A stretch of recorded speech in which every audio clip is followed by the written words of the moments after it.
आप सुन रहे हैं 107.8 मस्ट एफएम आरजे स्नेहा के साथ। और इस वक्त हमारे स्टूडियो में है राजकमल जी, जिन्होंने दिव्य प्रेम मीरा मूवी बनाई है। सो राजकमल जी, आपको कैसा लग रहा है हमारे स्टूडियो में आकर? बहुत बहुत बहुत खुशी हो रही है। और आज मैं मेरे अंतरात्मा कह रही है कि मैं एक अच्छे जगह कुछ अपने फिल्म के बारे में बताने आया। धन्यवाद। मीरा श्याम की टाइटल थी, लेकिन अभी इसका टाइटल है दिव्य प्रेम मीरा, डिवाइन लव मीरा। तो क्या क्या दिक्कत है जब आप ये मूवी बना रहे थे? आपको कैसे कैसे आपको दिक्कतें सहनी पड़ी? आपको अपने अपने आप जैसे कि आप अपने हीरो हीरोइन को ढूंढने में आपको कैसे दिक्कतें आई, और आपने क्या सोचा कि नहीं आपको यही मूवी बनानी है? आपने कोई सबसे पहले तो स्नेहा जी आपको बता दूं कि मैं बचपन से ही कुछ मीरा जी से जुड़े हुए चीज़ों को, उनके स्थानों को देखता था और मुझे समझ में नहीं आता था कि मैं क्या देख रहा हूँ। पहली बार मैं अपने गुरुजी के साथ चित्तौड़ गया था और वहाँ मीरा मंदिर देखा और गुरुजी को बोला कि यही तो मैं गुरुजी बचपन से देखता था। और वहाँ हम लोगों की बोलती बंद हो गई और 2 दिन हम लोगों ने वहाँ रहा और मीरा जी से जुड़ी हुई किताब को लेकर और अपने सारे प्रोग्राम को कैंसिल कर और मीरा जी से जुड़ी हुई जहाँ जहाँ स्थान थी, मेड़ता, कुड़की, पुष्कर, सभी जगह गया गुरुजी के साथ। और इसके बाद जो भी उपलब्ध हुई सामग्री, पुस्तकें या फिर वहाँ के पुराने लोगों से मिलकर जो भी जानकारी उपलब्ध हुई, उस पर मैंने काम करना शुरू किया। लेकिन लगभग 3 साल लग गए मुझे मीरा ढूंढने में। और यहीं सुर सिंगार संसद में एक गायिका आई थी कोलकाता की, तो उनमें मुझे मीरा जी की झलक दिखी और मैं गुरु जी को बोला, अपने पंडित श्यामदास मिश्र जी को, कि गुरु जी यही मीरा बन सकती है। और उसी समय की बात है कि सितारा देवी जी बैठी हुई थी, उनके बगल में मैं बैठा था। उन्होंने भी पूछा कि आप राजकमल जी क्या कर रहे हैं? तो मैं बोला कि मैं तो मीरा बाई की फिल्म बनाने सोच रहा हूँ। तो कृष्ण ढूंढ ली है? तो मैं बोला कि नहीं, वो तो अभी तो ढूंढा नहीं हो, 2-3 देखा हूँ। तो ऐसा है कि कल मैं एक लड़के को बुलाऊंगा और आप देखकर बाद में आप बताना मुझे। मैं बोला ठीक है।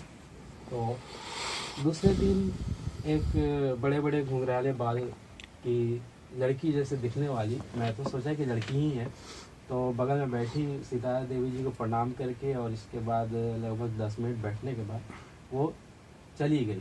जब तक मैं जान रहा था कि ये लड़की है। अच्छा। लेकिन जब वो चली गई तब फिर सितारा देवी जी ने पूछा कि जो अभी आया था उसको देखे? मैं देखे तो, लेकिन वो तो आया नहीं, वो तो आई थी। तो नहीं वो लड़का है। अच्छा, अब तो ये बहुत ही अच्छा, ये परफेक्ट है, तो ठीक है, कृष्ण के रोल के लिए ठीक है। मैं बोला हाँ एकदम ठीक है।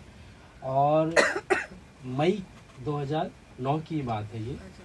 और नवंबर 2009 में जब मैं शूट करने लगा और उस समय पता चला कि ये सितारा देवी जी के पोते हैं पंडित विशाल कृष्ण जी। उस समय तक मुझे नहीं पता था कि ये लड़का सितारा देवी जी का पोता है। अच्छा।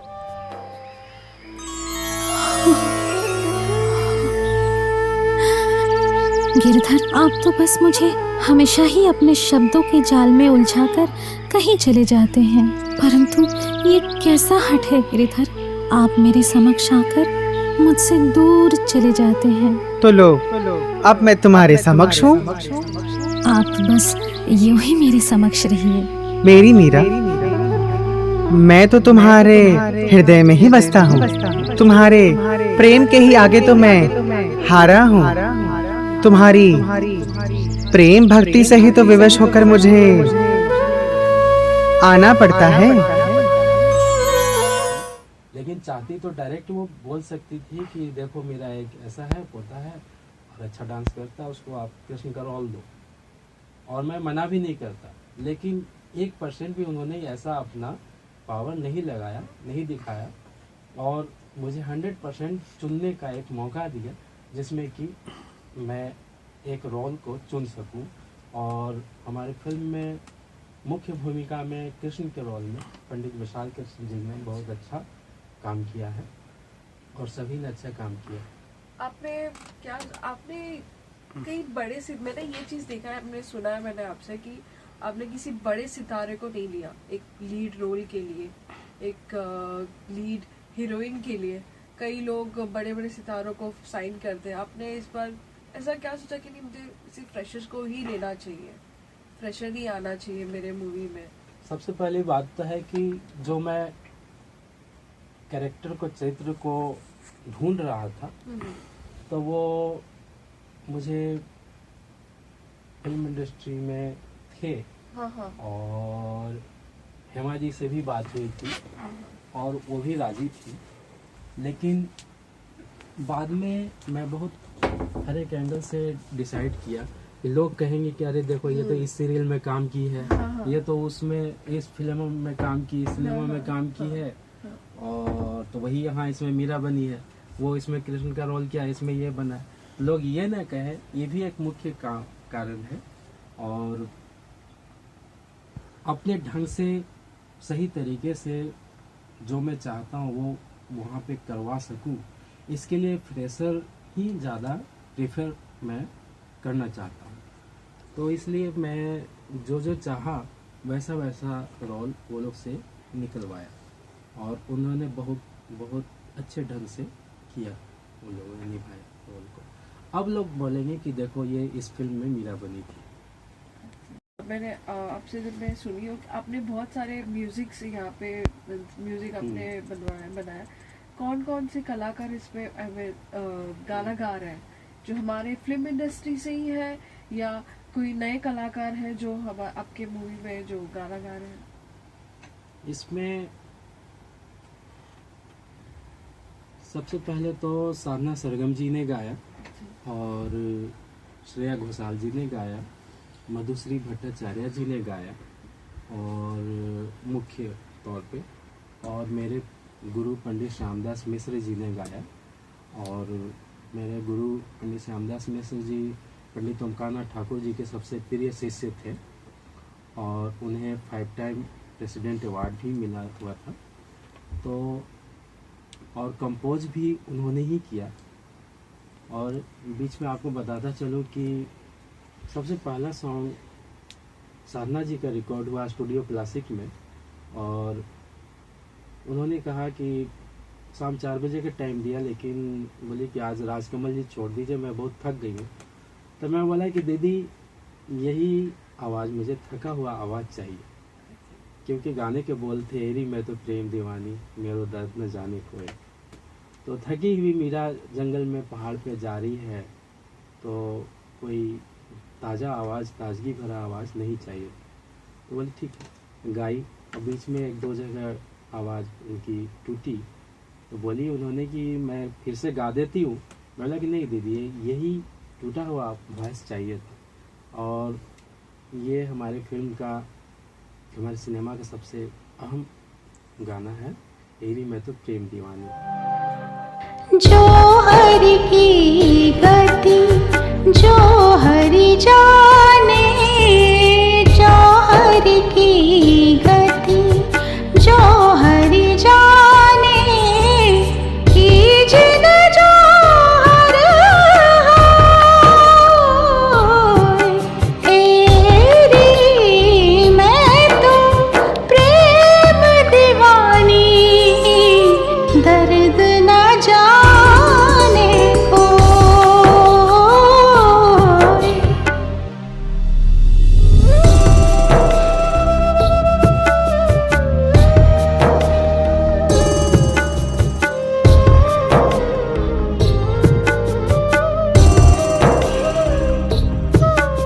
इसके बाद मैं बता दूं, मधुश्री जी बहुत अच्छी, बहुत ही मधुर आवाज़ है उनकी, और उन्होंने गाया गाना है, अमर गाना है।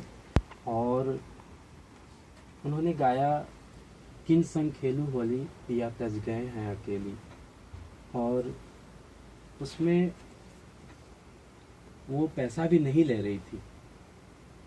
जितने भी सिंगर हमारे ये में गाए, वो पैसा के लिए नहीं गाए, वो अपने अंतरात्मा के लिए गाए, चाहे साधना जी हो चाहे मधुश्री जी हो।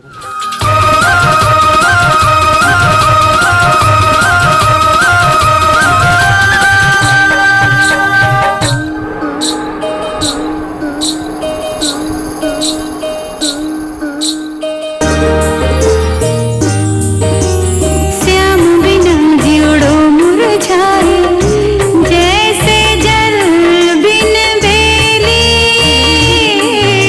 श्याम बिना जियोड़ो मुरझाए जैसे जल बिन बेली। मीरा को प्रभु दर्शन दीजा जन्म जन्म की चली। श्याम बिना जियोड़ो मुरझाए जैसे जल बिन बेली। और अभी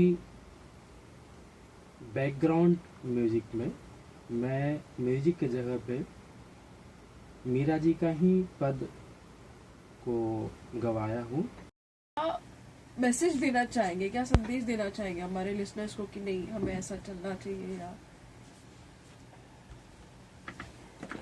मैं जहाँ तक देखता हूँ तो मीरा जी के लिए जितने भी कष्ट हुए उनके जन्म से लेके लास्ट तक भगवान जी में समाने तक, उनको बस कष्ट ही कष्ट था।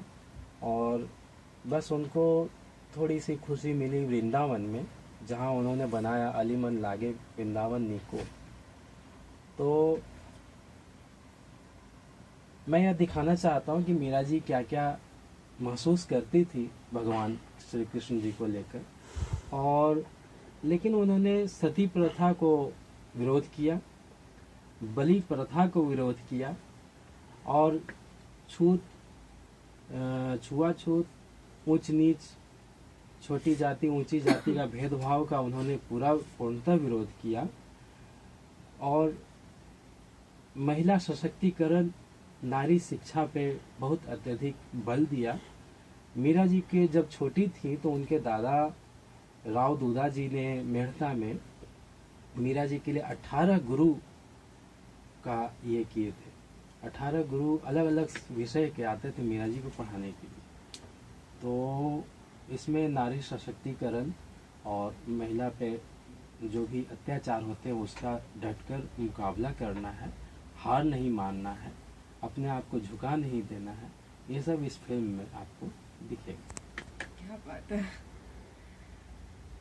यंग जनरेशन के लोग, वो लोग पर नहीं, उनको हमारी जो पुरानी जो चीजें हैं उनके बारे में भी उन्हें जानना बहुत जरूरी है। थैंक यू सो मच, आपने हमें इतनी अच्छी सी मूवी देने के लिए और हमें बताने के लिए इसके बारे में। So thank you so much. धन्यवाद।